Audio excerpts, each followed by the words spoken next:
మహా ఉన్నతుడైన యేసయ్య ప్రశస్త నామంలో ప్రభు బిడ్డలైన మీ అందరికీ కూడాను నా హృదయపూర్వకమైన ధన్యవాదాలు చెల్లించుకుంటున్నాను. గత రోజుల్లో నేను బలహీనంగా ఉన్నప్పుడు మా దైవజనులు జర్మయ్య గారు మీకు ప్రకటన చేసినప్పుడు మీరు ఒక సొంత మనిషి కొరకు ఎంత వ్యాకులపడి ప్రార్థించారో ఆ రీతిగా ప్రార్థించారు. అందుకు నిజంగా నేనేమి మీకు చెల్లించలేను, కానీ నా హృదయపూర్వకంగా మీకు వందనాలు చెల్లించుకుంటున్నాను. దయచేసి అనారోగ్యంతో ఉన్నప్పుడు మాత్రమే కాకుండా దేవుడిచ్చిన ఈ ఆరోగ్యాన్ని మహిమగల దేవుని నామంలో ఉపయోగించుకునేటట్టు ఆయన పరిచర్యలో జీవితాంతం నమ్మకముగా ప్రభుని సంతోషపరిచేటటువంటి ఆ శ్రేష్టమైన పరిచర్య చేయలాగున దయచేసి మీ అందరూ కూడా ప్రార్థించాలని ప్రభునామాన మీకు మనవి చేస్తూ ఉన్నాను. ప్రతిరోజు కూడా మా దైవజనులు పాస్టర్ గారు జర్మియా గారి ద్వారా, మా దైవ సేవకురాలు జ్యోతమ్మ గారి ద్వారా చాలా చక్కటి సందేశాలు మీరు వింటూ ఉంటిరి. ఈరోజు ఈ ప్రాంతంలో ఉన్నందుకు దైవ సేవకులు ఈ లైవ్లో మాట్లాడమని చెప్పారు. అది దేవుడు నాకు ఇచ్చిన భాగ్యము. మా దైవ సేవకులు మా పాస్టర్ జర్మియా గారికి నా హృదయపూర్వకమైన ధన్యవాదాలు చెల్లించుకుంటున్నాను. మీ అందరికీ కూడా ఈ లైవ్ను చూస్తున్న బిడ్డలందరికీ కూడా యేసు ప్రభుల వారి ప్రశస్తమైన నామంలో నా హృదయపూర్వకమైన ధన్యవాదాలు. దేవుడు మిమ్మల్ని దీవించుగాక. నేను వరుసగా ఇజ్రాయేలీయుల ప్రయాణమును గూర్చి వారు ఏ ఏ ప్రాంతాల్లో దిగారు, ఆ ప్రాంతపు అనుభవాలను గూర్చి మీతో మాట్లాడుతూ వస్తున్నాను. ఈ రోజును కూడా సంఖ్యాకాండం 33వ అధ్యాయము 46వ వచనములో ఉన్న విషయాన్ని, వారు దీబోను గాదులో నుండి బయలుదేరి అల్మోను దిబ్లతాయిములో దిగిరి అని వాక్యము సెలవిస్తుంది. అల్మోను దిగ్లతాయిలో దిగారు అని వాక్యం సెలవిస్తుంది. ప్రియులరా, వాక్యంలో చెప్పబడిన రీతిగా దిబ్లాతాయిము అనేటటువంటి మాటకు అర్థం లేదు, కానీ పరిశుద్ధ గ్రంథమైన బైబిల్లో అల్మోను అనేటటువంటి మాటకు అర్థం ఉంది. దాన్ని ఏమంటారంటే మరుగుగా ఉండుట అని అర్థం. మీరు గమనిస్తూ ఉన్నారు, మరుగుగా ఉండునది అని దాని అర్థం. ప్రియులరా, గమనించాలి, జీవంలో ప్రాణముతో ఉన్నటువంటి ప్రతి జీవరాశి కూడా మరుగుగా ఉండటానికి ప్రయత్నం చేస్తుంది. ఎందుకంటే ఒకదానికొకటి శత్రువు కాబట్టి. గమనించాలి, ప్రపంచం అంతా కూడాను జీవరాశులలో ఒకదాన్ని ఒకటి చంపుకొని తినాలి, ఒకదానికొకటి ఆహారం కాబట్టి తనకంటే తను చంపేటటువంటి ఆ జంతువును చూసి మరుగుగా బ్రతకడం ప్రారంభిస్తుంది. అయితే క్రైస్తవుడు కూడా మరుగుగా ఉండాలి. మా దైవజనుడు మాట్లాడుతూ నాకు ఒక మాట చెప్పారు, క్రైస్తవుడు లోకానికి మరుగుగా ఉండాలి అని. అది వాస్తవంగా 100కి 100 నిజమైన మాట. ఎందుకంటే క్రైస్తవుడు లోకానికి కనిపించినట్లయితే భ్రష్టుడైపోతాడు. కాబట్టి సాధ్యమైనంత వరకు క్రైస్తవుడు లోకానికి మరుగుగా ఉంటూ దేవునికి తాను ప్రత్యక్షంగా కనిపించటానికి ప్రయత్నం చేయాలి. ఈ రోజున క్రైస్తవ లోకం దేవునికి కనిపించడం అరుదైపోయాది, లోకంలో కనిపించడం ఎక్కువైపోయాది. ఈ లోకంలో కనిపించడం అంటే దాని అర్థం ప్రతిదీ కూడా దేవుడు ఇచ్చినటువంటి ఐశ్వర్యం కానీ, అందం కానీ, విద్య కానీ, ఉద్యోగం కానీ, వారికి ఇచ్చిన తలాంతులు ప్రతి ఒక్కటి కూడాను ప్రభువు మహిమార్థమై వాడడము అనేది తక్కువైపోయి వాళ్ళకున్న వాటిని లోకానికి కనపరచాలా అనేటటువంటి, లేక లోకానికి నేను కనిపించాలి అనేటటువంటిది ఎక్కువ అయిపోయాది. లోకానికి కనిపించేవాడు ఎప్పుడు కూడా దేవునికి కనిపించాడు, దేవునికి కనిపించేవాడు ఎప్పుడు కూడా లోకానికి కనిపించాడు. ఎందుకు అని అడిగితే బైబిల్ స్పష్టంగా సెలవిస్తుంది. ఆ విషయంలో యాకోబు గారు ఒక మాట అంటారు. ఏమంటారంటే, వ్యభిచారిణులారా, ఈ లోక స్నేహము దేవునితో వైరమని మీరెరుగరా అని చెప్తాడు. మీరెరుగరా అనే మాట ఇంకొక దగ్గర ఏమంటాడంటే, మీరు మీ సొత్తు కాదు, విలువ పెట్టి కొనబడిన వారు, మీ దేహము దేవుని ఆత్మకు ఆలయమని మీరెరుగరా అని అంటాడు. ఈరోజు మనము ఎరగవలసినటువంటివి, తెలుసుకోవలసిన విషయాలు బోలెడలు ఉన్నాయి క్రైస్తవులుగా. ఒకటి, లోకంతో మనం స్నేహం చేయకూడదు. రెండవది, దేవుని ఆత్మకు నా దేహము ఆలయం అనేది నేను తెలుసుకోవాలి.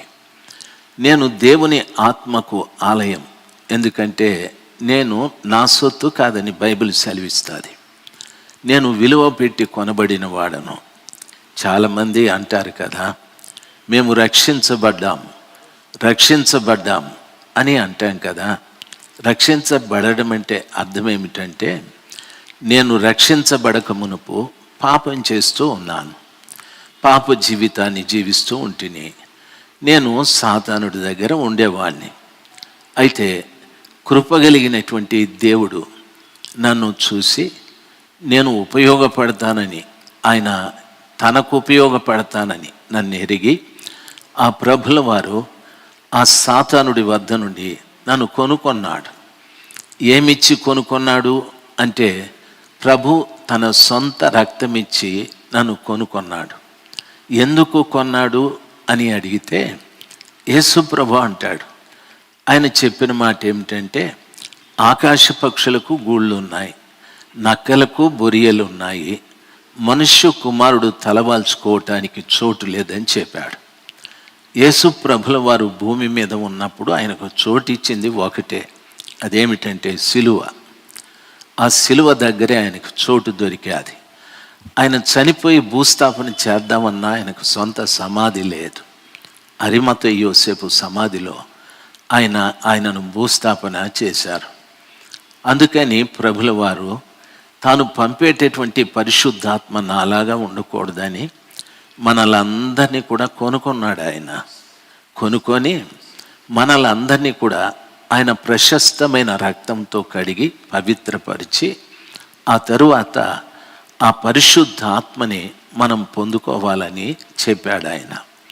కాబట్టి ప్రతి క్రైస్తవుడు కూడా ఎవరు అని అడిగితే అతడు ఆయన సొత్తు కాదు, ఆయన విలువ పెట్టిన కొనబడిన వాడు.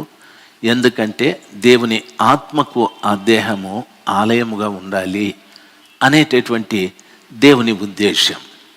నేను అడిగే చిన్న మాట ఏమిటంటే, మనము లోకానికి మరుగై ఉంటే దేవుని ఆత్మకు ఆలయముగా మారే అవకాశాలు ఉన్నాయి.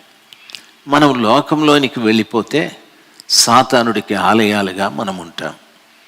ఈ మాట విన్నప్పుడు మీకు అర్థమవుతుంది, మీరు సాతానునికి ఆలయంగా ఉన్నారా, లేక దేవుడు పంపిన పరిశుద్ధ ఆత్మకు ఆలయాలుగా ఉన్నారా? మీలో లోకనాథుడైన సాతానుడు ఉన్నాడా, లేక ప్రభు పంపిన పరిశుద్ధ ఆత్మ మీలో ఉందా? ఒకసారి మీరే ఆలోచించండి. నేను మిమ్మల్ని ఫలానా అంటే మీరు కోపపడచ్చు, లేదా నాకు తిరుగు జవాబు చెప్పచ్చు. మీరే నెమ్మదిగా ఆలోచిస్తే మీకు స్పష్టంగా అర్థమవుతుంది. లోకనాథుడైన సాతానుడికి మీరు ఆలయంగా ఉంటే మీరు లోకంలో ఉన్నట్టే, పాపంలో ఉన్నట్టే, నరకానికి వెళ్ళినట్టే, అందులో సందేహమే లేదు.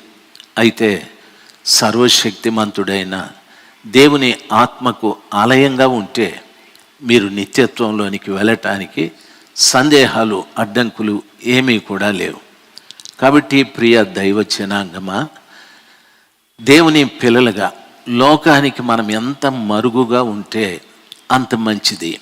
అలాగని లోకంలో తిరగకూడదా, ఉద్యోగం చేయకూడదా, వ్యాపారం చేయకూడదా, లోకస్తులతో కలవకూడదా, ఏవైనా మనము క్రయ విక్రయాలు చేసుకోవటానికి వెళ్ళకూడదా అని పెద్ద పెద్ద ప్రశ్నలు వేయకండి. అది మనని వితర్కమని చెప్పచ్చు. లోకంలో మనం తిరగాల్సిందే. మనము తిరగకపోతే ఏ వస్తువు కొనలేం. మనము తిరగకపోతే ఉద్యోగం చేయలేం. మన జీవన విధానం అంతా క్లిష్టమైన పరిస్థితిగా మారిపోతుంది.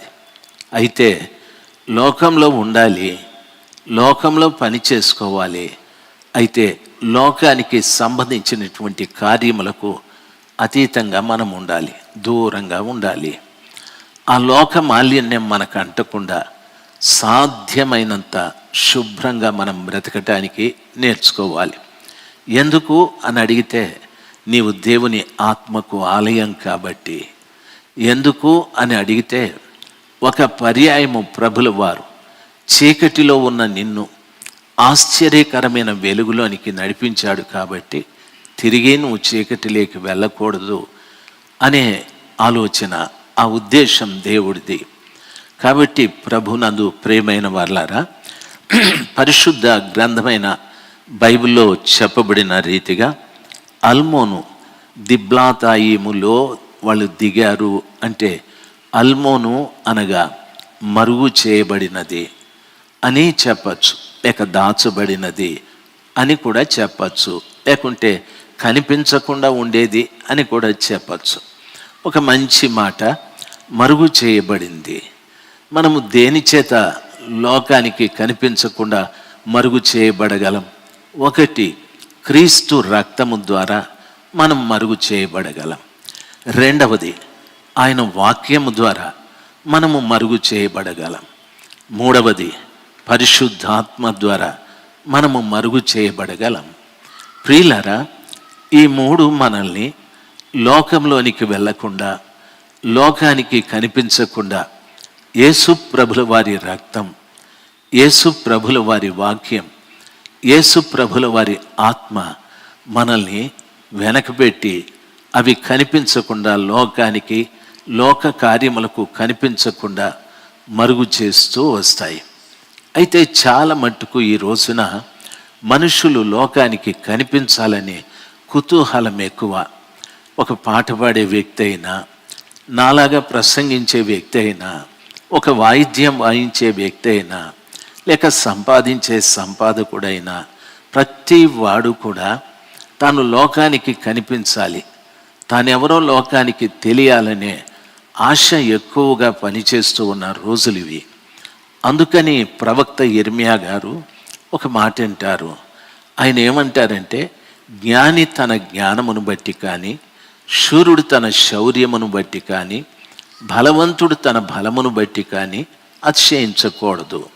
భూమి మీద కృప చూపెట్టు యెహోవా నామమును బట్టి మీరు అతిశయించాలి అని చెప్పాడు. ఏదైనా మనము కలిగి ఉంటే అది దేవుడే నాకు ఇచ్చాడని మనం తెలుసుకోవాలి. అంతేకాని నాకు ఈ తలాంత్ ఉంది, ఈ వరం ఉంది, నాకింత జ్ఞానం ఉంది, నాకింత ధనం ఉందని దయచేసి అతిశయపడకూడదు. అతిశయం అంటే గర్వం అంటారు కదా. బైబిల్ ఏమంటుంది? నాశనమునకు ముందు గర్వము నడుచును అని చెప్తాది. ఏ పరిస్థితుల్లో కూడా ఎవరు అతిశయించడం అనేది మంచిది కాదు. మనము లోకానికి కనిపించడం కంటే సర్వశక్తిమంతుడైన దేవునికి మనం కనిపిస్తూ ఉండడం చాలా మంచిది. ఎందుకంటే దేవుడు ఎప్పుడూ మనల్ని చూడాలని ఆశ. ఆయన వాక్యం ఈ రీతిగా సెలవిస్తుంది. యెహోవా యందు భయభక్తులు కలిగి ఒకరితో ఒకరు మాట్లాడుకుంటూ ఉంటే ఆయన చెవియొగ్గి ఆలకిస్తాడంటాడు. మనం ఏం మాట్లాడుకుంటామో వినాలని ఆయనకు ఆశ. దయచేసి వినాలి. దేవుని వాక్యం ఆ రీతిగా సెలవిస్తుంది. రెండవది, యెహోవా యందు భయభక్తులు కలిగిన వారి చుట్టూ ఆయన దూతలు కావలి ఉంటారు అని ఉంది. అంటే ప్రభువు ఆయన యందు భయభక్తులు కలిగిన వారిని భద్రపరచటానికి ఆయన దూతలకు ఆజ్ఞాపించి, వెళ్ళండి, నా బిడ్డలు ఫలానా స్థలంలో నా యందు భయభక్తులు కలిగి ఉన్నారు, వారి చుట్టూ మీరు కావలి ఉండండి అని చెప్తాడు. ఎంత భద్రత చూడండి. భద్రత అనడం కంటే దేవుడు తన రక్తంతో కడిగిన మన విషయంలో ఎంత బాధ్యత కలిగి ఉన్నాడో ఆలోచించండి. కాబట్టి దేవుని పిల్లలైన మీకు నిజంగానే నా 2 చేతులెత్తి హృదయపూర్వకంగా నమస్కరిస్తున్నాను. ఎందుకో తెలుసా? మీ గొప్పతనాన్ని బట్టి కాదు, మీరు మారాలని, లోకానికి కనిపించే ఆ స్థితి మానుకోవాలని, నీకు రక్షణ కలగజేసిన ఆ సర్వశక్తిమంతుడైన దేవునికి మీరు కనిపించాలని నా హృదయపూర్వకంగా నేను వేడుకుంటున్నాను. ఎందుకంటే ఈరోజు చాలామంది క్రైస్తవులను చూస్తే అసహించుకుంటూ ఉన్నారు. ఎందుకో తెలుసా? వారి తీరు, వారి తెన్ను గమనిస్తే చాలా విచిత్రంగా ఉంటాయి. నాగరికత పేరుతో చాలామంది క్రైస్తవులు ఎంత అసభ్యంగా ప్రవర్తిస్తున్నారో తెలుసా? వారి హెయిర్ స్టైల్ కానీ, వారి వస్త్రధారణ కానీ, లేకపోతే వారి మాట తీరు, ప్రవర్తన చాలా ఘోరంగా ఉంటుంది. ఆడబిడ్డలు కూడాను చాలా అసహ్యంగా పలచాటి బట్టలు వేసుకుంటారు. చాలామంది టైట్ ఫిట్టింగ్ షర్టు, ప్యాంటు వేసుకుంటారు. ఆడబిడ్డలు ధరించవలసిన వస్త్రాలేనా? ధరించని. లోకంలో అది జరుగుతూ ఉంది. అయితే ప్రభు బిడ్డలు అన్ని విషయాల్లో ప్రత్యేకంగా ఉండాలి. చాలామంది క్రైస్తవులు అనేటటువంటి వారు ఆడబిడ్డలు, మగబిడ్డలు చట్టాపట్టాలు వేసుకొని తిరుగుతూ ఉంటారు. అసలు వాళ్ళ తల్లిదండ్రులు ఏమంటారంటే, మా ఫ్రెండ్, మా బాయ్ ఫ్రెండ్, మా చెరువు ఫ్రెండు అంటారు. దయచేసి గమనించాలి. బాయ్ ఫ్రెండ్ ఏంది, చెరువు ఫ్రెండ్ ఏంది? వాళ్ళ తల్లిదండ్రులు కూడా దానికి బాగా వత్తాస్తూ పలుకుతూ ఉంటారు, ఎంకరేజ్ చేస్తూ ఉంటారు. దయచేసి వినాలి. ఈ మాటలన్నీ నేను ఎందుకు మాట్లాడుతున్నానంటే, క్రైస్తవుడు క్రైస్తవుడుగా ఉండాలి, కానీ క్రైస్తవుడని చెప్పి లోకం వైపు వెళ్ళకూడదు. ఒకసారి జరిగిన ఒక దుర్ఘటన నేను మీతో చెప్పటానికి దయచేసి చెప్తాను, ఆలోచించండి. ఒక అన్న తమ్ముళ్ళు ఇద్దరు కూడాను ఒక సాంప్రదాయమైన కుటుంబం, మంచి వాళ్ళే. ఆ గ్రామంలో వాళ్ళిద్దరూ కొంచెం పలుకుబడి ఉన్నవారు, కాస్తో కూస్తో పొలము, ధనము ఉన్నటువంటి వారు. వారి పిల్లలు చదువుకున్నారు. చదువుతూ స్కూల్ ఫైనల్ అయిన తరువాత కాలేజీకి పంపారు. కాలేజీకి పంపి ఒక రూమ్ తీసుకొని ఒక ఆడబిడ్డ, తమ్ముని కూతురు, ఆడబిడ్డ, అన్న కొడుకు, వీళ్ళిద్దరిని అన్న తమ్ముళ్ళు ఎక్కడో ఎందుకుంటారా హాస్టల్లో, ఇంటికి వచ్చి చదువుకోండి, ఒక రూమ్ తీసుకోండి, మీరే వండుకోండి, తినండి, బాగా చదువుకోమని చెప్పారు. ఆ తల్లి తండ్రి, వారి తల్లి తండ్రి, వీరి తల్లి తండ్రి వీళ్ళని ఓ పట్టణంలోకి పంపి విద్య చదువుకోమని చెప్పారు. వాళ్ళు క్రమేణా చదువుకుంటూ ఇంటర్మీడియట్ పాస్ అయ్యారు, డిగ్రీలో చేరారు. ఒక రోజున హఠాత్తుగా వాళ్ళిద్దరు కూడా వాళ్ళ ఊరికి వచ్చి వాళ్ళ తల్లిదండ్రులని ఇద్దరిని పిలిపించి వాళ్ళు అంటున్నారు, మేము మీకు ఒక ముఖ్యమైన విషయం చెప్పాలి, దయచేసి దాన్ని మీరు కాదనకూడదు, అంటే మేము చనిపోతామన్నారు. అర్థం కాలేదా తల్లిదండ్రులకి? ఏమో చెప్పండి అంటే ఆ కొడుకు, ఆ కూతురు, పెదనాయన కొడుకు, చిన్నాయన కూతురు ఇద్దరూ చెప్తున్నారు, మేమిద్దరం పెళ్లి చేసుకుంటామని. అన్నా చెల్లెలు మేమిద్దరం పెళ్లి చేసుకుంటామని విన్న ఆ తల్లిదండ్రులు గుండె పగిలిపోయాది. వాళ్ళు అంటున్నారు, రేయ్ మీరేం మాట్లాడుతున్నారో తెలుసా? మీరేం మాట్లాడుతున్నారో మీకు అర్థమవుతుందా? మీరేమైనా చెప్పండి, నేను అమ్మాయి ఇష్టపడ్డాం, మేము పెళ్లి చేసుకుంటాం, మీరు కాదన్నా చేసుకుంటాం, లేదు గీదని అడ్డు తగిలితే ఇద్దరం చనిపోతామని మొండికేసుకొని కూర్చున్నారు. ఏం చేయాలనో అర్థం కాలేదు, ఎవరితో చెప్పించాలనో అర్థం కాలేదు, ఎవరి మాట వింటారో అర్థం కాలేదు. ఎందుకు ఈ మాట చెప్తున్నానో తెలుసా? ఆ తల్లిదండ్రులు వీరిని అన్నా చెల్లెళ్ళని నమ్మి పంపించారు. వారు చదువు కోసం వెళ్ళారు, నిజమే. ఒకే గదిలో ఉండడం వలన వారి ఆలోచనలు, వారి పద్ధతులు మారిపోయాయి. అక్కడ ఎవరూ అడ్డు లేరు, ఎవరూ వారిని మందలించేవారు లేరు, ఎవరూ ఇది చేయకూడదు, అలాగ మాట్లాడకూడదు అనేవారు లేరు. విచ్చలివిడైపోయి ఆఖరికి అన్నా చెల్లెలు, అన్నా తమ్ముళ్ళ కుటుంబాల మధ్యన ఈ భయంకరమైనటువంటి వాదన పెరిగిపోయాది. అయ్యలారా, మీరు ఈ మాట వింటుంటే మీకేమనిపిస్తుంది? నాకైతే గుండె బాదుకొని ఏడవాలనిపిస్తుంది. ఆ తల్లి తండ్రి ఎంత ఏడ్చారో, ఎంత కుమిలిపోయారో. ఆ కుమారుడికి పెళ్లి చేయాల్సిందే, వాస్తవమే. ఈ కుమార్తెకు కూడా పెళ్లి చేయాల్సింది వాస్తవమే. ఎందుకంటే వయసు వచ్చేది కాబట్టి దాన్ని ఎవరూ నిరాకరించడానికి లేదు. అయితే వాయి వరుస లేని ఈ సంబంధాలు ఏమిటి? అన్నా చెల్లెలకు పెళ్ళిళ్ళు చేయడం ఏమిటి? చాలా భయంకరమైనటువంటి పరిస్థితి. వాళ్ళు బ్రతికుండి చచ్చిపోయారు. వాళ్ళు అన్నారు, మీరు కాదురా, మేం చచ్చిపోతామన్నారు. మీరు చచ్చిపోయినా పర్వాలేదు, మేం పెళ్లి చేసుకుంటామని అమ్మాయి అదే వాదన, అబ్బాయి అదే వాదన. ఆఖరికి వాళ్ళిద్దరికీ కూడా పెళ్లి చేశారు. దైవ జనాంగమా గమనించాలి. ఇలాగా ఎంతమంది లేరు, దయచేసి వినాలి. క్రైస్తవ సమాజంలో వీడు మా అన్న, వీడు మా పెదనాయన కొడుకు, ఈవిడ నా చిన్నాయన కూతురు అని అన్న, అక్క, చెల్లి అంటూ ఎంతమంది పెళ్ళిళ్ళు చేసుకోలే? ఎంతమంది అక్రమమైన సంబంధాలు కలిగి జీవిస్తూ ఉండలేదు? దయచేసి గమనించాలి. ఎందుకు ఈ మాట నేను చెప్తున్నానో అర్థమవుతుందా? క్రైస్తవుడికి దాగుచోటు లేదు. భక్తుడు దావీదు అంటాడు, నా దాగుచోటు మీరే అని చెప్తారు. క్రైస్తవుని దాచిపెట్టేటటువంటి, లోకానికి కనిపించకుండా దాచిపెట్టే యేసు రక్తం వ్యక్తులలో లేదు. లోకానికి కనిపించకుండా ఒక క్రైస్తవుని దాచిపెట్టే వాక్యం ఒక వ్యక్తిలో లేదు. లోకానికి కనిపించకుండా దాచిపెట్టే భద్రం చేసేటటువంటి పరిశుద్ధాత్మ ఒక వ్యక్తిలో లేదు. సంఘాలు ఉన్నాయి, సేవకులు ఉన్నారు, సంఘంలో పెద్దలు ఉన్నారు, సంఘంలో ట్రెజరర్లు ఉన్నారు, సంఘంలో సెక్రటరీస్ ఉన్నారు, సంఘంలో ఎంతోమంది డీకన్స్, సబ్ డీకన్స్ ఎందరో ఉన్నారు.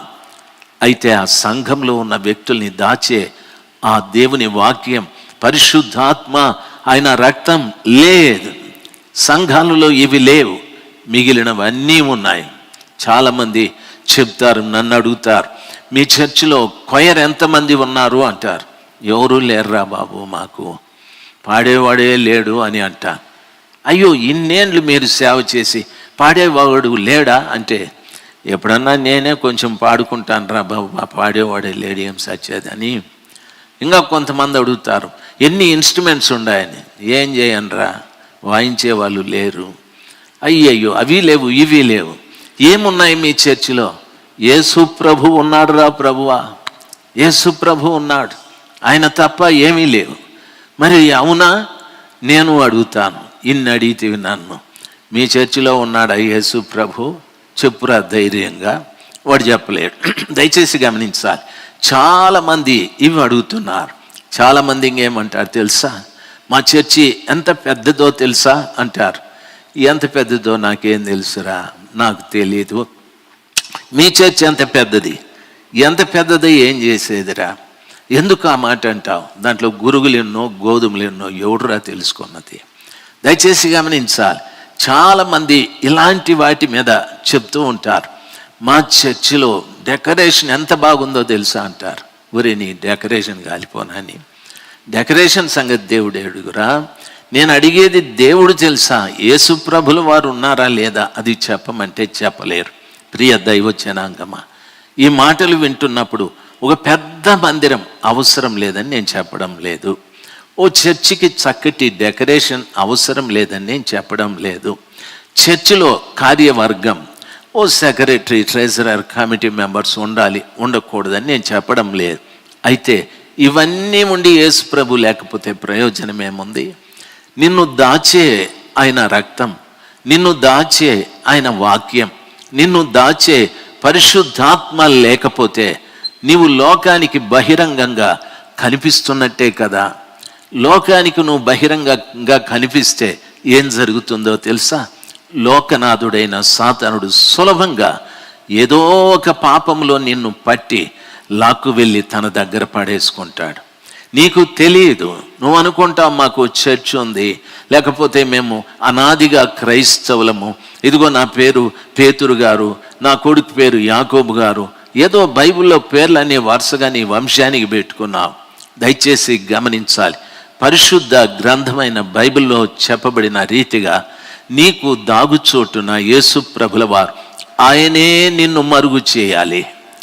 ఆయనే లోకానికి, సాతానుడికి, పాపానికి నిన్ను మరుగు చేయగల శక్తి యేసు ప్రభుల వారికి తప్ప ప్రపంచంలో ఏ ఒక్కడికి లేదు, ఏ ఒక్కడికి లేదు. దైవ జనాంగమా, దయచేసి గమనించవలసిన విషయం. నా 2 చేతులెత్తి మీకు నమస్కరిస్తూ చెప్పుకుంటున్నాను, దయచేసి మరుగుచోటు దేవుడు ఒక్కడే. ఆయన లేకపోతే మన జీవితం అంతా కూడా ఓపెన్, అంత సాతానుడు పూర్తిగా మనల్ని పాడు చేస్తూ వస్తాడు. చూడండి, ఒకసారి జరిగిన సంఘటన. నేను నెల్లూరు ABM కాంపౌండ్లో మీటింగ్స్ అక్కడికి వెళ్ళాను.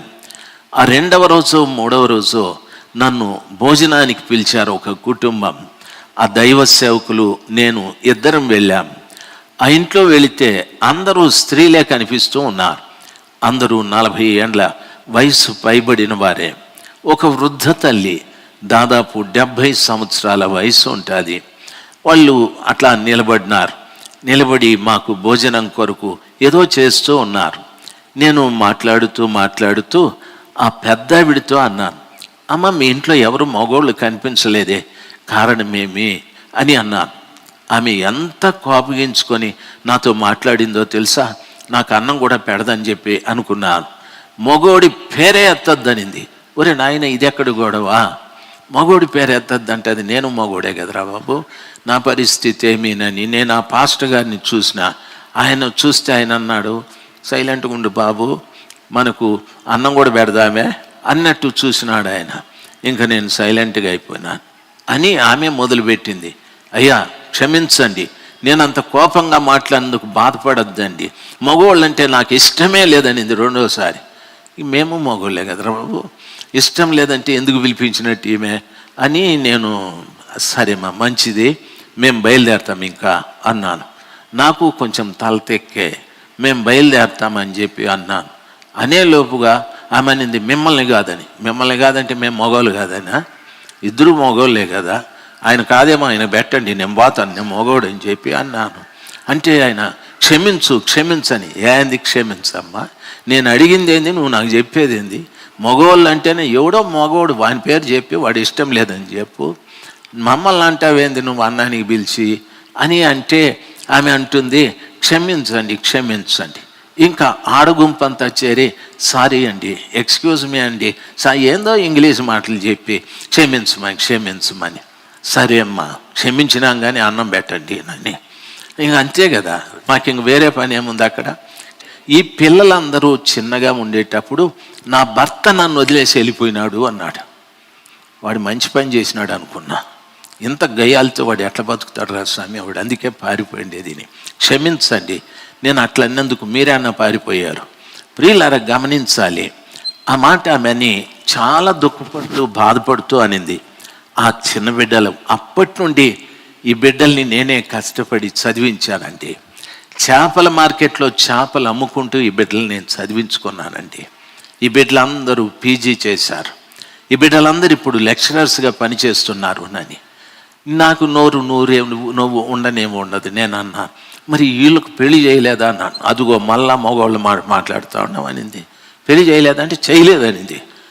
అదెందుకమ్మా అంటే, మగోడంటేనే నాకు ఇష్టం లేదు, నీకు ఇష్టం లేదు, వాళ్ళకి ఇష్టమేమో తెలుసుకోరాదా?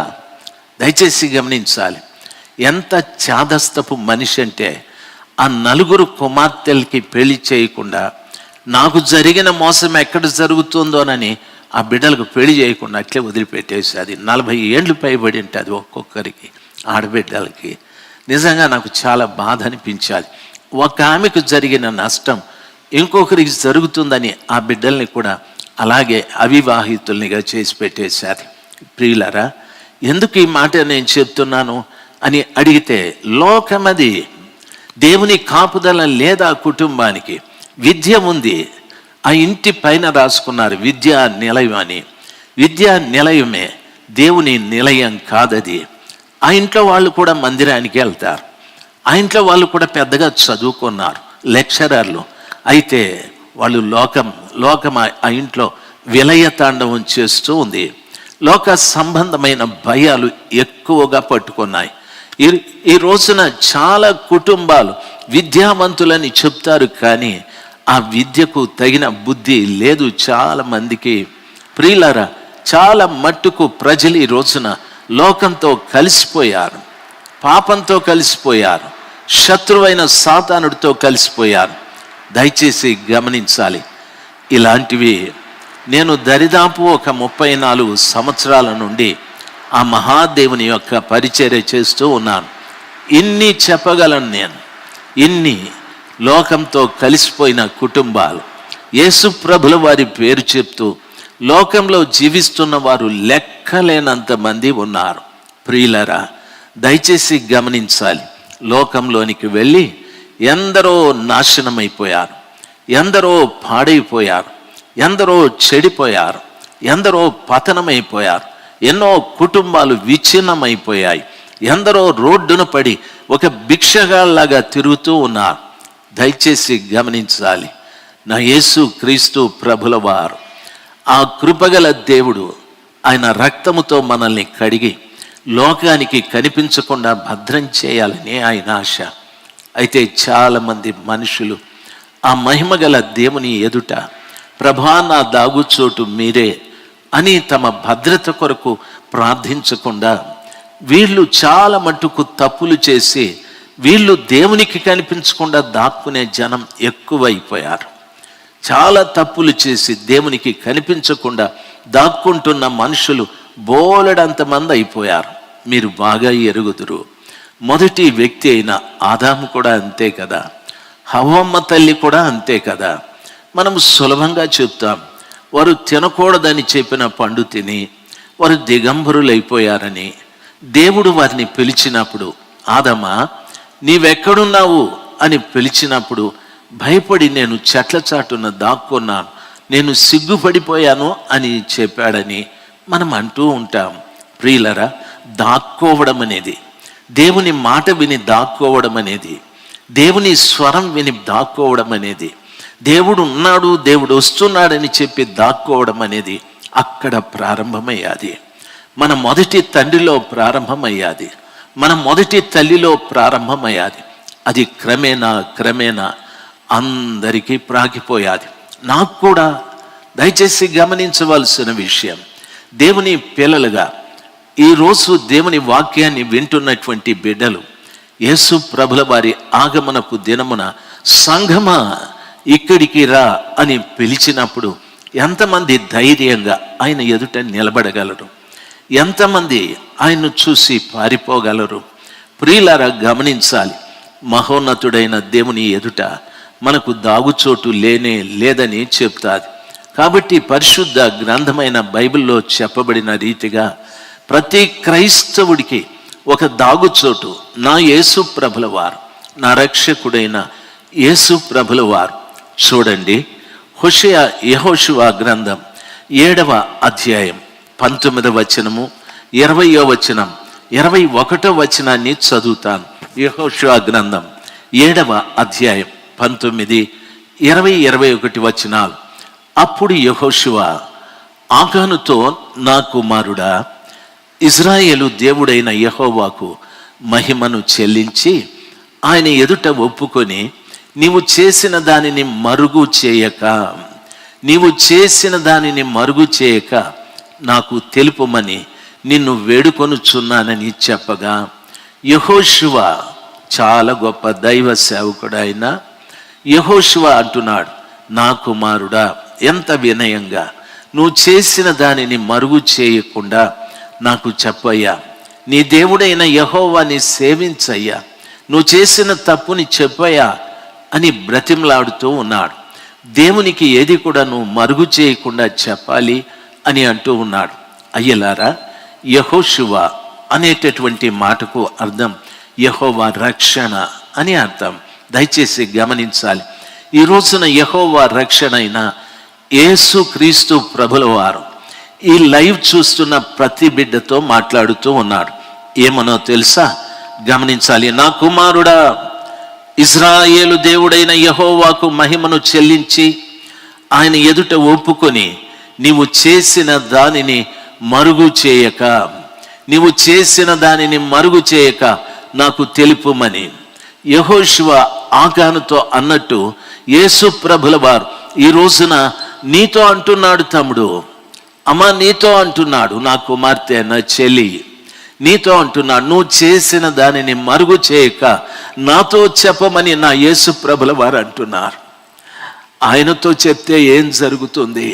ఆయన క్షమిస్తాడమ్మా, ఆయన క్షమిస్తాడు. దయచేసి గమనించాలి.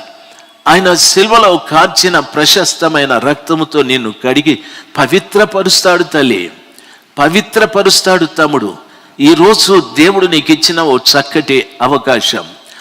ఆదాములాగా ప్రభు స్వరం విని నేను దిగంబరినని సిగ్గుపడి భయపడి దాక్కుంటే ప్రయోజనం లేదు. ఆకానుకు ఒక అవకాశం ఇచ్చాను. నాతో ఒప్పుకో. ఈరోజు ప్రభుల వారు నీతో కూడా ఒక విషయం మాట్లాడుతున్నాడు. ఒప్పుకోమని. దయచేసి గమనించవలసిన విషయం. ప్రభు పిల్లలు బాగా వినాలి. ఓసారి నేను బయట దేశానికి వెళితే అక్కడ కొన్ని చర్చెస్లో మాట్లాడే అవకాశం దేవుడిచ్చాడు. ఆఖరిగా ఆ రోజున సాయంకాలం ఒక చర్చిలోకి వెళ్ళి మాట్లాడాను. వాక్యం విని ప్రజలు నిజంగానే బావురుమంటూ ఏడ్చారు, పశ్చాత్తాపడ్డారు. నేను అది ముగించుకొని ఇంకో చర్చికి వెళ్ళాలి. అది మేడ మీద ఉంది. నేను ఆ స్టెప్స్ దిగి నన్ను తీసుకెళ్ళిన ఆయన, నేను దిగి చిన్నగా కాస్త ముందుకు నడిచాను కార్ దగ్గరికి. అంతే, ఒక పెద్ద గుంపు మా వెనకల దబదబ పరిగెత్తుకుంటూ వెళ్తుంది. ఒకడికి తలబొర్రు పగిలిపోయింది, రక్తం కారుతూ ఉంది. కొందరు పట్టుకున్నారు. ఏంది ఇది, ఏమి ఇట్లా జరుగుతూ ఉంది అని అంటే, ఆ పరిగెత్తుకుంటూ వచ్చిన వాళ్ళు ఒకడు నా దగ్గర నిలబడి అంటాడు, అయ్యా, ఇంతవరకు నువ్వు చర్చిలో మాట్లాడావు కదా, ఆ చర్చోళ్ళేనండి ఒకరినొకడు కొట్టేసుకున్నాడు. దేనికి అడిగినా ఆ సంఘంలో నేను పెద్దానని కొట్టేసుకొని వీరికి తలబుర్ర పగలు కొట్టేసుకున్నారు, పోలీస్ స్టేషన్కి వెళ్తున్నారు అని చెప్పారు. నాకు నిజంగా చాలా విచారం అనిపించింది. ఇందాక అట్లా ఏడ్చినారు కదరా బాబు, అంతగా ఏడ్చినారే, ఈ లోపల ఏమొచ్చిందిరా వీళ్ళకు రోగము, పెద్దరికం. సమాజంలో నేను సెక్రటరీ ఆ చర్చ్కి, నేను ఆ సంఘంలో పెద్దని, నేను ఆ సంఘంలో కోశాధికారిని. లోకానికి కనిపించటానికి మనుషుడు ప్రియులారా దేవుణ్ణి ఎదిరిస్తూ ఉన్నాడు. బాగా గమనించాలి. నా ప్రభుల వారేమో అంటున్నాడు, దేవుని స్తుతించు, దేవుని సేవించు, నువ్వు చేసిన తప్పేదో నాకు చెప్పు, నేను క్షమిస్తానంటే తప్పు మీద తప్పు మనం చేస్తూ దేవుని ఇంకా గాయపరుస్తూ ఉన్నాం, ఇంకా దుఃఖపరుస్తూ ఉన్నాం. ప్రియ దైవ జనాంగమా, ఈ రాత్రి సమయమందు సర్వశక్తిమంతుడైన దేవుని యొక్క మహాకృప నీ మీద ఉంది. అందుకే ప్రభుల వారు సూటిగా నేరుగా నీతో మాట్లాడుతూ ఉన్నాడు. దయచేసి గమనించాలి.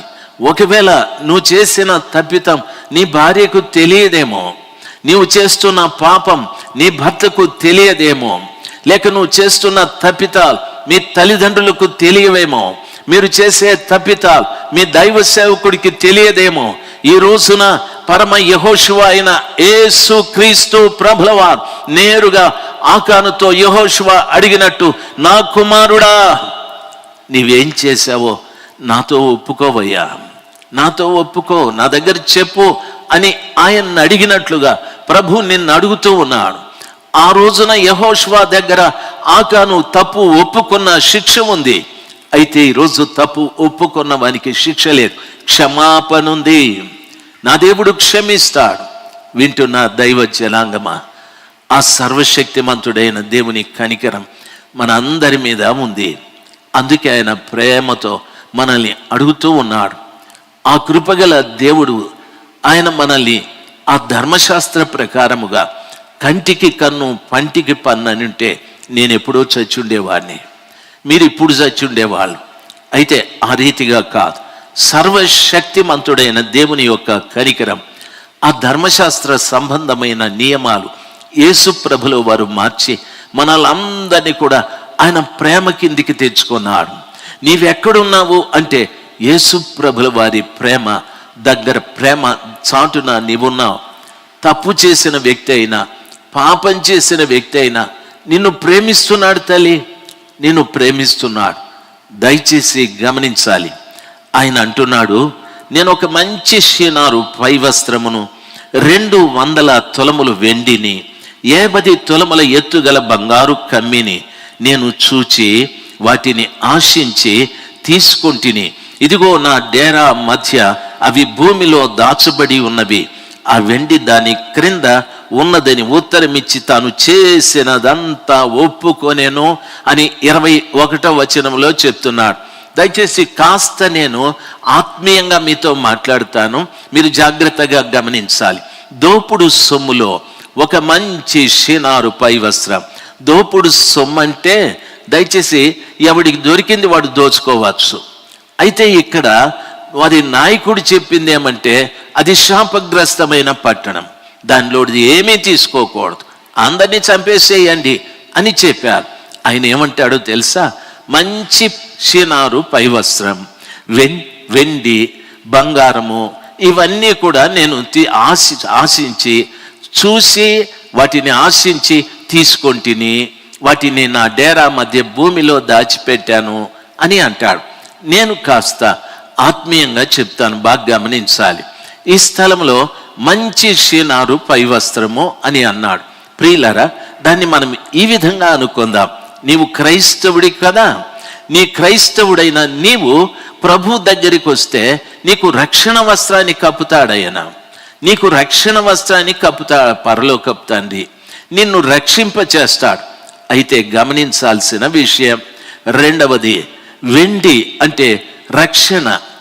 బైబిల్లో మోషే గారు చెప్తారు, ఏమంటారంటే మీరు పాప పరిక్రయ ధనముగా ప్రతి వాడు కూడా ఒక 1 తులము వెండిని మీరు ఇవ్వాలి అని చెప్పాడు. అంటే మన పాప క్షమాపణ నిమిత్తం. బంగారము పరిశుద్ధతకు సూచన. ఈ రోజున ప్రతి వాడు వారికి దేవుడిచ్చిన రక్షణ వస్త్రం, దేవుడిచ్చిన రక్షణ, దేవుడిచ్చిన పరిశుద్ధత అన్ని భూమిలో దాచిపెట్టి వీడు దిగంబరిగా కనిపిస్తూ ఉన్నాడు. దేవుడు అడుగుతున్నాడు, వస్త్రం ఎక్కడరా బాబు, నీకు ఇచ్చిన రక్షణ ఎక్కడరా, నీకు ఇచ్చిన పరిశుద్ధాత్మ ఎక్కడరా, నీకు ఇచ్చిన పరిశుద్ధత ఎక్కడ? ఈరోజు క్రైస్తవ సంఘాలలో లేనివి ఏవి అంటే ఇదే. దేవుడిచ్చిన రక్షణ వస్త్రము కానీ, రక్షణ కానీ, పరిశుద్ధాత్మ కానీ ఏమీ లేవు. దైవ జనాంగమా అన్ని లోకంలో పడేశారు, అన్ని భూమి కింద పాతి పెట్టేశారు, దిగంబరులుగా కనిపిస్తూ ఉన్నారు. దైవ జనాంగమా, ఈ రోజున ఈ మాటలు వింటున్న ప్రతి ఒక్క బిడ్డ ఆలోచించాల్సింది, నిన్ను నీవు చూసుకో, నిన్ను నీవు పరీక్ష చేసుకో. నిజంగానే ప్రభు నీకు ఇచ్చిన ఆ రక్షణ వస్త్రము నీ మీద ఉందా?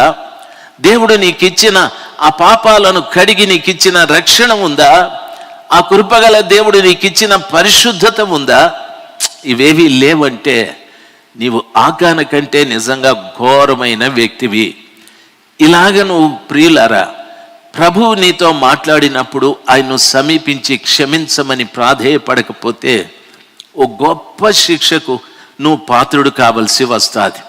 దాన్ని అటువంటి ఆ పనికిరాని స్థితికి మనం వెళ్ళకుండా ఈరోజే ప్రభుల వారు మనల్ని అడ్డుకొని, నా కుమారుడా దేవుని స్తుతిస్తూ నువ్వు చేసిన తప్పితాన్ని నా దగ్గర చెప్పుకోవయ్యా అని యెహోషువ ఆకాను అడిగినట్టు నా యేసు ప్రభులవా ప్రతి వారిని అడుక్కుంటున్నాడు. బాబు అడుక్కుంటున్నాడు, తల్లి అడుక్కుంటున్నాడు, నా ప్రియమైన తండ్రి. దయచేసి గమనించాలి, ఆయన నీ దగ్గర అంత దీనంగా అడుక్కుంటున్నప్పుడు మనం ఇంకా గర్వంగా ఆయన్ని అధిగమించిపోతే మన శిక్షను తప్పించువాడు ఏ ఒక్కడు కూడా ఉండలేడు. పరిశుద్ధ గ్రంథమైన బైబిల్లో 119వ కీర్తన 19వ వచనంలో ఉన్న విషయాన్ని చదువుతాను, దయచేసి గమనించాలి. 119వ వచనంలో ఉన్నటువంటి మాట చూడండి. వాక్యంలో రాయబడింది, నేను భూమి మీద పరదేశినై ఉన్నాను, నీ ఆజ్ఞలను నాకు మరుగు చేయకుము అని దావీదు భక్తుడు అంటూ ఉన్నాడు. నేను మళ్ళా చదువుతాను చూడండి. నేను భూమి మీద పరదేశినై ఉన్నాను, నీ ఆజ్ఞలను నాకు మరుగు చేయకుము అన్నాడు. ఈయన పరదేశేంది? ఇజ్రాయేలు ప్రజలకు రాజు కదా, ఇజ్రాయేలు ప్రజలకు రెండవ రాజు కదా ఆయన. అయితే రాజైన ఆయన స్థితిని ఆయన ఎరిగి చెప్తున్నాడు, నేను రాజునో లేక పేదనో, అయితే దేవుని నమ్ముకున్న తరువాత నేను పరదేశిని, ఈ లోకంలో నేను యాత్రికుడను, ఈ లోకంలో నేను బాటసారిని, నేను పరదేశి. అంటే ఈ దేశం నాది కాదు, నా దేశం వేరే ఉంది, ఆ పరదేశంలోకి నేను వెళ్తున్నాను, ఆ ప్రయాణంలో నేను ఉన్నాను అని చెప్పి ఆయన ఏమంటాడో తెలుసా? నీ ఆజ్ఞలను నాకు మరుగు చేయొద్దు ప్రభా అని అన్నాడు. పరదేశిగా ఉన్నవాడికి ఆజ్ఞలు మరుగు చేయొద్దని ఎందుకంటున్నాడు ఆయన? దైవ జనాంగమా, ఆజ్ఞలను గూర్చి పరిశుద్ధ గ్రంథమైన బైబిల్లో 98వ వాక్యం 119వ అధ్యాయము 98వ వచనములో 98వ వచనములో అంటాడు, నీ ఆజ్ఞలు నిత్యము నాకు తోడుగానున్నాయి. ఎందుకు నీ ఆజ్ఞల్ని నాకు మరుగు చేయొద్దని భక్తుడైన దావీదు అంటున్నాడు తెలుసా? చూడండి, నేను పరదేశిని. పరదేశి అనేటటువంటి వాడికి ఆస్తిపాస్తులు ఉండవు, అంతస్తులు ఉండవు, పేరు ప్రతిష్టలు ఉండవు. పరదేశి అనేవాడు ఏదో అట్లా తిరుగుతూ ఉంటాడు, ఏమి పట్టింపు లేకుండా, ఏ సంబంధంలో లేకుండా తిరుగుతూ ఉంటాడు. ఆడేమంటాడంటే, నీ ఆజ్ఞల్ని నాకు మరుగు చేయొద్దండి. దయచేసి గమనించాలి, పరదేశి అనేవాడు నాకు అది ఇవ్వండి, ఇది ఇవ్వండి, అది దయచేయండి, ఇది దయచేయండి అని అడగలేదు. నీ ఆజ్ఞల్ని నాకు మరుగు చేయొద్దన్నాడు. ఎందుకంటే నీ ఆజ్ఞలు నిత్యము నాకు తోడుగానున్నవి, నా శత్రువులను మించిన జ్ఞానము అవి నాకు కలగజేయుచున్నవి. హల్లెలూయా, హల్లెలూయా. నీ ఆజ్ఞలు నిత్యము నాకు తోడుగానున్నవి, నా శత్రువులను మించిన జ్ఞానము అవి నాకు కలగజేయుచున్నవి. ఎంత గొప్ప మాటో గమనించవలసిన విషయం. దేవుని యొక్క ఆజ్ఞలు, ప్రియమైనటువంటి వాళ్ళరా, పరిశుద్ధ గ్రంథమైన బైబిల్లో చెప్పబడిన రీతిగా ఆజ్ఞలు మనకు తోడుగా ఉంటే ఏం జరుగుతుందో తెలుసా? పరిశుద్ధ గ్రంథమైన బైబిల్లో కీర్తన 19:10 అంటాడు, నీ కట్టడలు లేక నీ ఆజ్ఞలు, నీ కట్టడలు తేనె కంటెను, జుంటి తేనెల ధార కంటెను మధురము అని చెప్పాడు. వింటున్న దైవ జనాంగమా, బైబిల్ సెలవిస్తుంది, అవి బంగారము కంటెను, విస్తారమైన మేలిమి బంగారము కంటెను కోరదగినవి, తేనె కంటెను, జుంటి తేనెల ధార కంటెను మధురమైనవి అని చెప్పాడు. బంగారు కంటే, మేలిమి బంగారు కంటే కోరుకోదగినవి ప్రభువా నీ ఆజ్ఞలు. ఆ ఆజ్ఞలు నాకు తోడుగా ఉంటే బంగారం ఉన్నట్టే, ఆ ఆజ్ఞలు నాకు తోడుగా ఉంటే మేలిమి బంగారం ఉన్నట్టే, ఆ ఆజ్ఞలు నాకు తోడుగా ఉంటే జుంటి తేనెల ధార నేను తిన్నట్టే, త్రాగినట్టే అని చెప్తూ ఉన్నాడు.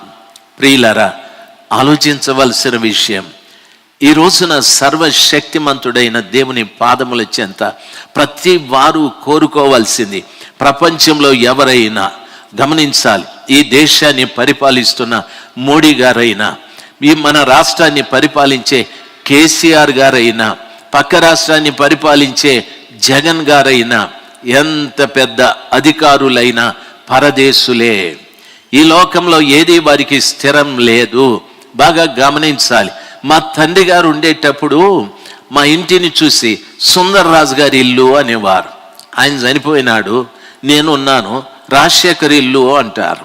నేను చనిపోయినాను, మా కొడుకుంటాడు, ప్రశాంత్ ఇల్లు అంటాడు. ఈ భూమి ఎక్కడే ఉంది, మేము ట్రాన్స్ఫర్ అయ్యి వెళ్ళిపోతూ ఉన్నాం, మేమంతా రిటైర్డ్ అయ్యి వెళ్ళిపోతూ ఉన్నాం. ఎక్కడికి పోయినాడని నా కొడుకుని అడగండి, మా నాయన చచ్చిపోయినాడు అంటాడు. అదేరా, ఎక్కడికి పోయినాడు ఏమో ఎవరికి తెలుసు, చచ్చినోడు ఎక్కడికి పోతాడు ఎవరికి తెలుసు? క్రైస్తవుడికి తెలుసు. బైబిల్ చెప్తాది చనిపోయిన తరువాత బైబిల్లో వాని ఆత్మ దేవుడి దగ్గరికి వెళుతుంది అని చెప్తారు. ప్రసంగిలో చెప్తాడు, ప్రసంగి 12:7 మరణించిన తరువాత ఆ మరణించినటువంటి ఆత్మ దేవుని దగ్గరికి వెళ్తుంది, మట్టిగా మారిపోతుంది అని చెప్పాడు. చనిపోయిన వాని ఉనికిని ఎవడు కనిపెట్టలేడు. అందుకే భక్తుడు దావీదు అంటాడు, నేను పరదేశి బాబు, నా దేశం ఏదో, నేను ఎక్కడికి వెళ్తానో నాకు తెలియదు, నేను పరదేశిని, అందుకని నీ ఆజ్ఞలు నాకు తోడుగా ఉండాలి. నీ ఆజ్ఞలు నాకు తోడుగుంటే అవి తేనె కంటేను, అపరంజి కంటేను, స్వచ్ఛమైన బంగారము కంటేను శ్రేష్టమైనవి అని మాట్లాడుతూ ఉన్నాడు. ప్రియులారా, గమనించాలి, దేవుని బిడ్డలు కదా మీరు. ఈ రాత్రి సమయమందు నిన్ను మరుగుపరిచే దేవుడి దగ్గరికి వచ్చి నీ పాపాలు ఒప్పుకున్నట్లయితే పరదేశివైనటువంటి నిన్ను ఆ సర్వశక్తిమంతుడైన యేసయ్య జాగ్రత్తగా నిన్ను తీసుకొని ఆ పరదేశంలో నిన్ను ఉంచుకుంటాడు. ఆ సర్వశక్తిమంతుడైన దేవుని రాజ్యంలో నిన్ను ఉంచుకుంటాడయ్యా. ఆయన ఎదుటికొచ్చి మన జీవితంలో ఉన్న తప్పితాలు ఏమిటో, ఏవేవి దాచుకున్నామో అవన్నీ కూడా ప్రభు దగ్గర ఒప్పుకొని వాటిని విడిచిపెడితే ఎంత మేలు. ఈ రోజున దయచేసి గమనించాలి, ఆ సర్వశక్తిమంతుడైన దేవుడు అన్ని విషయాలు, సమాధాన సంబంధమైన సమాచారాలు అన్నీ కూడా మనకు బయలుపరుస్తూ, మన మీదికి నాశనం రాకుండా, మన మీదికి కీడు రాకుండా మనల్ని వాటి నుండి తప్పించటానికి ప్రభు ఎంతగానో మనకు ఎన్నో విషయాలు బయలుపరుస్తూ ఉన్నాడు. దయచేసి నిర్లక్ష్యం చేయకండి, జాగు చేయకండి. మహిమగల దేవుని పాదములు చెంత కన్నీళ్లతో ఆయన్ను బ్రతిమలాడితే, పశ్చాత్తాపంతో ఆయన బ్రతిమలాడితే ఆకానుకు శిక్ష ఉంది, మనకు క్షమాపణ ఉంది. దయచేసి వినాలి. ఈరోజు క్షమించే యేసు ప్రభుల వారు మన ఎదురుగా నిలబడి ఆయన చాలా సవినయంగా, చాలా ప్రేమగా మనతో మాట్లాడుతూ ఉన్నాడు. ప్రియ దైవ జనాంగమా, సర్వశక్తిమంతుడైన దేవుని పాదముల చెంత ఈ రోజున మనము కోరుకోవాల్సింది, ప్రభా నా జీవితంలో ఈ తప్పులు ఉన్నాయి, దయచేసి నన్ను క్షమించండి అని ప్రభు దగ్గర నెమ్మదిగా మనం ప్రార్థించగలిగితే ఎంత మేలు. దేవుడు నిజంగా ఆ భయంకరమైన శిక్ష నుండి మనల్ని తప్పించి, ఆ ఉగ్రత నుండి మనల్ని తప్పించి ఆయన రాజ్యంలోకి మనల్ని తీసుకెళ్ళటానికి సిద్ధంగా ఉన్న దేవుడు. ఏ వ్యక్తి తన ఎదుట క్షమించమని ప్రార్థన చేస్తాడో ఆ వ్యక్తిని తన రక్తముతో తిరిగి కడిగి పవిత్రపరిచి ఇక మీదట లోకానికి కనిపించకుండా భద్రం చేసే దేవుడు ఆయన, భద్రపరిచే దేవుడు ఆయన. మీరు ఒకసారి హెబ్రీయులకు రాసిన పత్రిక 4వ అధ్యాయం 13వ వచనాన్ని చదువుతాను, దయచేసి గమనించండి. హెబ్రీ పత్రిక 4:13 మరియు ఆయన దృష్టికి కనబడని సృష్టము ఏదియూ లేదు. ఆయన దృష్టికి కనబడని సృష్టము ఏదీ లేదు. మనం ఎవనికి లెక్క చెప్పవలసి ఉన్నదో ఆ దేవుని కన్నులకు సమస్తమును మరుగులేక తేటగా ఉన్నది. మనము ఎవరికి లెక్క ఒప్పచెప్పవలసి ఉన్నదో ఆ దేవుని కన్నులకు సమస్తము మరుగులేక తేటగా ఉన్నది. అంటే దాని అర్థం భూమి మీద ఉన్న ప్రతి వాడు కూడా ఆయనకు లెక్క చెప్పాలి.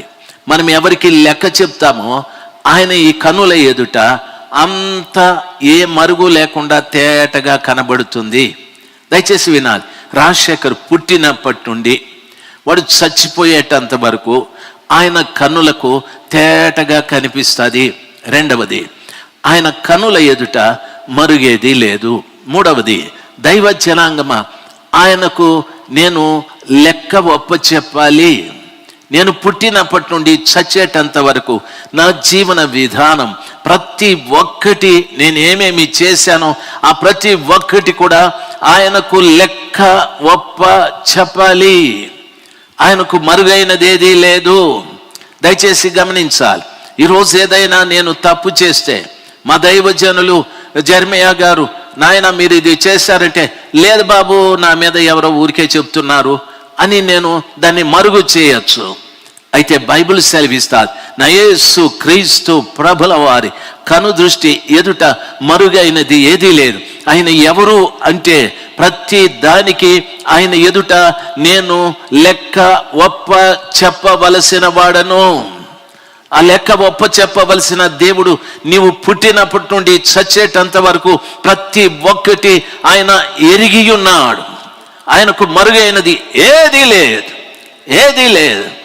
ప్రియులారా, ఈ దేశంలో నీవున్నా, ఇంకొక దేశానికి వెళ్ళినా, లేకపోతే నువ్వు ఇంకా బ్రతికున్నా లేక చచ్చిపోయినా, ప్రతి ఒక్క వ్యక్తి విషయం నా యేసు ప్రభుల వారికి స్పష్టంగా తెలుసు. ఆయనకు నేను లెక్క చెప్పాలి. ఒకవేళ నేను లెక్క చెప్పాలి అంటే దాని అర్థం బాగా గమనించవలసిన విషయం. చాలామంది అనొచ్చు, ఏమనో తెలుసా, ఇంకొక ఛాన్స్ ప్రభువా అనని. లేదు, ప్రభుల వారు ఈరోజే నీకు ఛాన్స్, అవకాశం ఇచ్చాడు, ఈరోజే ఇచ్చాడు. బైబిల్ చెప్తాది కదా, ఇదే అనుకూలమైన సమయం, ఇదే రక్షణ దినము అని బైబిల్ సెలవిస్తుంది కదా. నీవు అనుకోకుండా ఈ మాటలు వింటున్నావు, దాని అర్థం ఏమిటి? ప్రభు నిన్ను హెచ్చరిస్తున్నాడు. ఎట్లా హెచ్చరిస్తున్నాడు? ఆయన నిన్ను చూస్తున్నాడు కాబట్టి, ఆయన నీ పరిస్థితి ఎరిగి ఉన్నాడు కాబట్టి, ఆయన కనుదృష్టి ఎదుట మరుగైంది ఏదీ లేదు కాబట్టి, నువ్వు చేసే ప్రతి చిన్న పెద్ద తప్పు, నీవు ప్రత్యక్షంగా చేసే ప్రతి తప్పు, పరోక్షంగా చేసే ప్రతి తప్పు నా యేసు ప్రభుల వారు ఎరిగున్నాడు. ఆయన ఎదుట ఒప్పుకొని క్షమించమని ప్రాధేయపడితే ఆ కృప కలిగిన దేవుడు ఒకవేళ క్షమించి నిన్ను లెక్కడుగు దినమున, నా కుమారుడా, నా తండ్రి చేత ఆశీర్వదించబడినవాడా, కుడివైపుకు రమ్మని ఆయన పిలుస్తాడేమో. కాబట్టి దైవ జనాంగమా, మహిమగల దేవుని పాదముల చెంత సమాధానకరమైన సంగతులను మనకు మరుగు చేయకుండా ప్రతి ఒక్కటి ఆయన బయలుపరుస్తూ, నేను నిన్ను చూస్తున్నానయ్యా, పుట్టినప్పటి నుండి చూస్తున్నాను, నువ్వు చేసిన ప్రతిదానికి నువ్వు లెక్క చెప్పాలి. అందుకు ఈరోజే నువ్వు పశ్చాత్తాప పడితే నేను నీ విషయంలో చూసిన ప్రతి ఒక్కటి క్షమిస్తానయ్యా, ప్రతి ఒక్కటి క్షమిస్తానమ్మా. ప్రభు చెప్తున్న మాట వింటున్న దైవ జనాంగమా, ఎంతకంటే ప్రభుల వారు మిమ్మల్ని ఎలాగ అడుక్కోవాలి, ఎంతకంటే ప్రభుల వారు మీ దగ్గర ఎలాగ మాట్లాడాలి, దీన్ని కూడా మనం తృణీకరిస్తే మంచిది కాదు కదా. దయచేసి ప్రార్థన చేసుకుందాం. సర్వశక్తిమంతుడైన దేవుని పాదముల చెంత మొరపెడదాం. ప్రభువా, నా తప్పితాలు మీరు ఎరిగున్న దేవుడు, తండ్రి నా దాగుచోటు మీరే అని ఎన్నో పర్యాయాలు ప్రార్థించాం. కానీ మీ ఎదుట నేను దాక్కోలేదయ్యా. పాపం చేయటానికి నేనే దాక్కుంటూ ఎక్కడెక్కడో దాక్కుంటూ తప్పులు చేస్తున్నాను. తండ్రి, నన్ను క్షమించమని కృపగల దేవుని వేడుకుందాం. నన్ను క్షమించమని ఆ సర్వశక్తిమంతుడైన దేవుని వేడుకుందాం. నన్ను క్షమించమని ప్రియ దైవ జనాంగమా, నిన్ను లెక్క అడుగు ఆ గొప్ప దేవుని పాదముల మీద పడి క్షమించమని బ్రతిమలాడదాం. నీవు పుట్టినప్పటి నుండి చనిపోయేటంత వరకు స్పష్టంగా నిన్ను చూస్తూ ఉన్న ఆ శక్తిమంతుడైన ఆ దేవుని పాదాల చెంత పడి నన్ను క్షమించు అని ప్రభుల వారిని వేడుకొందాం. తల్లి, ఎందుకో తెలుసా, చాలా పర్యాయాలు ప్రార్థన చేసి దేవుడు నన్ను చూడలేదు, దేవుడు నా మొర వినలేదు, దేవుడు నాకు ప్రత్యుత్తరం ఇవ్వలేదు, దేవుడు నాకు ఈ కార్యం చేయలేదు, ఆ కార్యం చేయలేదని ఎన్నో మాటలు ఏడ్చావు కదా. దాన్ని ప్రక్కన పెట్టి ఈరోజు ఏడువు, ఈరోజు పశ్చాత్తాపడు. ఆయన పవిత్రమైన పాదముల మీద పడి, ప్రభా నన్ను క్షమించండి, నేను పుట్టినప్పటి నుండి చనిపోయేటంత వరకు మీరు చూస్తున్నారనే సమాచారం ఇప్పుడే నాకు తెలిసాది ప్రభా. వీటన్నిటి గురించి ఒక్క రోజున నేను మీకు లెక్క చెప్పాలనే సమాచారం కూడా ఇప్పుడే తెలిసాదయ్యా. మీ ఎదుట నాకు దాగుచోటు లేదనేది కూడా నాకు తెలిసాదయ్యా. ఇదిగో నేను చాటున చేసిన, మరుగున చేసిన ప్రతి పాపం, మరుగున మాట్లాడిన ప్రతి మాట, మరుగున చేసిన ప్రతి అసహ్యమైన కార్యం, మరుగున చేస్తున్న ప్రతి చెడు సహవాసాన్ని మీ నామములో పూర్తిగా క్షమించి నన్ను కడిగి పవిత్రునిగా చేయి తండ్రి అని ఆ ప్రభు పాదాల చెంత కన్నీరు కారుద్దామా తల్లి?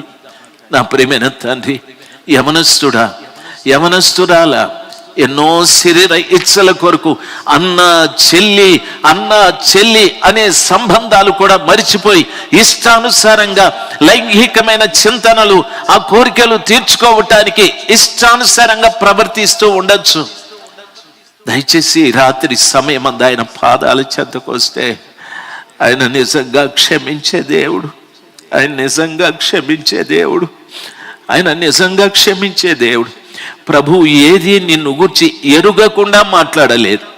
ప్రతి ఒక్కటి ఆయన స్పష్టంగా చూస్తూ మాట్లాడుతూ ఉన్నాడు. ఆయన చూస్తూ మాట్లాడుతున్నాడు. దయచేసి పశ్చాత్తాపడు తండ్రి, పశ్చాత్తాపడు నా ప్రియ తల్లి. కన్నీళ్లతో ప్రభు దగ్గర మొరపెట్టు. ఇది చక్కటి అవకాశం.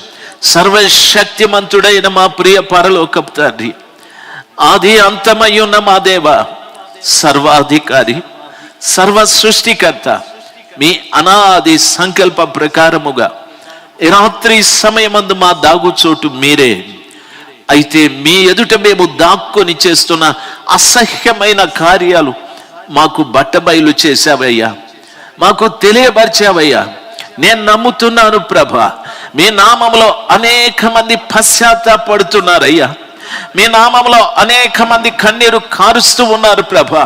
మీ నామములో ప్రభా నీ ఎదుట మోకరించడానికి కూడా సిగ్గుపడుతూ అయ్యా నన్ను క్షమించమని బ్రతిమలాడుతున్నారయ్యా. ఈ కార్యం మీరు చేసినందుకై వందనాలు. యేసు నామములో ఈ కార్యం మీరు చేసినందుకై వందనాలు తండ్రి, వందనాలు ప్రభా. ఆ బిడ్డల్ని ఇంతవరకు మోసపుచ్చిన శత్రువైన సాతాను వారిని విడిచిపోవునుగాక, వారిలో పశ్చాత్తాపం ప్రారంభమవునుగాక, మీ రక్తం వారి మీద ప్రోక్షించబడునుగాక. అరికాలు మొదలుకొని నడినెత్తి వరకు వారిని ఆవరించిన ప్రతి రహస్య పాపము యేసు క్రీస్తు అధికారం కలిగిన నామములో కడిగివేయబడునుగాక. మీ ఆత్మ చేత ప్రతి బిడ్డ మరుగు చేయబడునుగాక. ఇక మీదట ఎప్పుడు ప్రభా లోకానికి కనిపించకుండా పరలోకం, నేను పరదేశిని, నీ ఆజ్ఞలను నాకు మరుగు చేయొద్దు అని చెప్పిన మాట ప్రకారంగా మీ ఆజ్ఞల నీడలో మీ బిడ్డలు బ్రతుకుటకు కృప దయచేయమని మా అందరి నిమిత్తము రానై ఉన్న యేసు క్రీస్తు ప్రశస్త నామమున ప్రార్థించి వేడుకుంటున్నాను పరలోకపు తండ్రి. Amen, amen. తండ్రి యొక్క ప్రేమయు, ఆయన కుమారుడైన యేసుక్రీస్తు ప్రభుల వారి సమాధానం, పరిశుద్ధాత్మ దేవుని యొక్క సహవాసం, ఈ వాక్యం విని పశ్చాత్తాపడిన ప్రతి బిడ్డకు మీ కృప తోడుగా ఉండి మీ రాకడ వరకు నడిపించునుగాక. Amen, amen.